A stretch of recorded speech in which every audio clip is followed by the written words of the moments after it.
In this lesson, we will go over how to work with Excellence League. First, let's set up the initial settings and enter the login and password for our account. We simply put the text into the corresponding variable. And the password we specify. Save everything. Now we need to restart the project.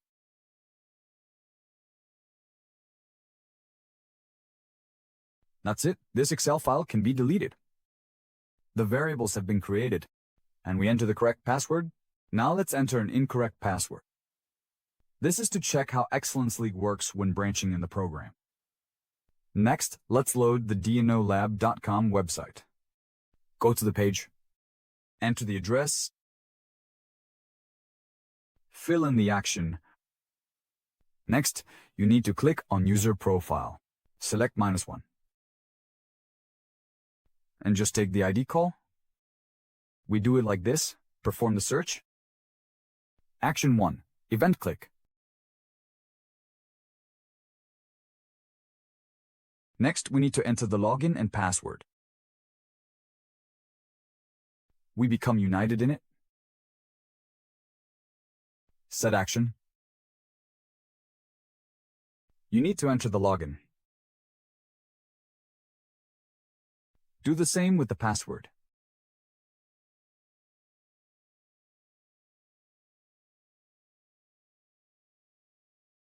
And confirm everything using keyboard emulation. We emulate the keyboard. In the action property, press Ctrl+space and select Enter here. We perform the actions, and now the CAPTCHA will be solved.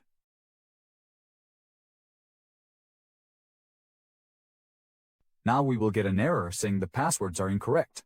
We now need to create a branch for two events: when the password is correct and when the password is incorrect. To do this, we first need to check for the presence of an error. We do this by, first, we inspect our element. I'll take it from the label without any spaces or tabs. How did we do it before? I select the DOM tag action. In the parse tag link, we insert our label and create a new variable called check. We perform the action. That's it. The error is now stored in the check variable. And next, we select the switch action. Now I'll explain how it works. Here, we will select our variable and the action. The switch acts as a kind of branching point.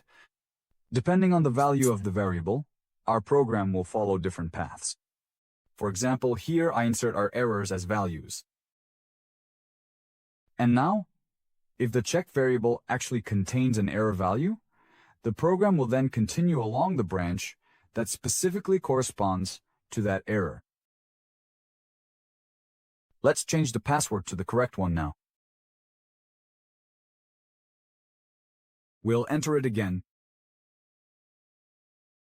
And press enter again. I'll solve the CAPTCHA manually again. And now the page of our personal account has loaded. Now we need to check for a different value. Element. And let's select Ashrev from Outrash to Mailem. In the mail client, we set it in the DOM tag, inserting a / directly. Here the check will first be for a draw, for the error text. If the error text is not found, it will search for Ashrev, which we just specified. Let's check. Now, the variable check is set to Ashrev, and we also added to the switch action. Now, when the check variable has the value Ashrev, the program will follow the branch where we received a 1, where Ashrev is. Let's set up a notification for each case. So, if there's an error notification, it will say, incorrect password. The status will indicate an error, and the color will be red, which is a visual signal that something has gone wrong and needs attention. However, if you see the word Ashrev appear in the status, that means the authorization process has been completed successfully, and everything is working as expected. Now let's make it green.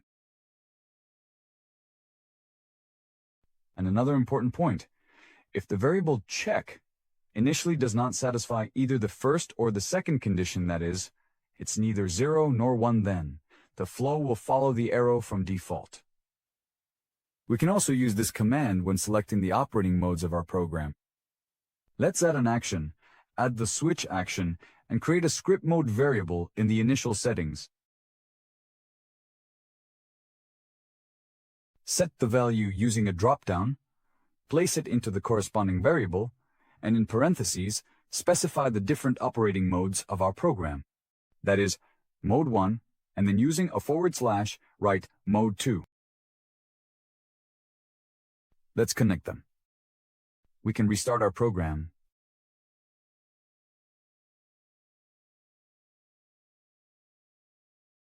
Let's select the value mode 1 here, click OK, and restart. That's it. Our script mode has received the value mode 1. And in the switch action, we specify the script mode variable and enter the values mode 1, mode 2. And now, depending on which program mode is set in the variable, it will follow either the first branch or the second. If neither the first nor the second condition is met, it will go to the default. I'll demonstrate this now. Let's add a notification action. In the notification, we'll also specify mode 1. Just like that, mod 1. Mod 2.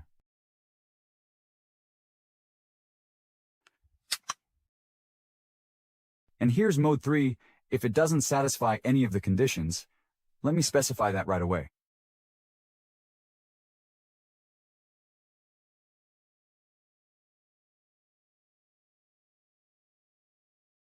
And look, depending on what value I set in the variable right now, it's set to mode 1.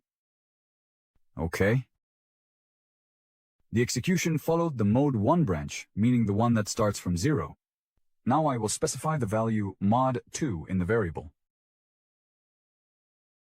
The execution will follow the mode 2 branch, but if I set it to mode 3, which doesn't match either 0 or 1, then it will follow the default branch. That's the basic principle of how the switches action works. Let's develop the program further.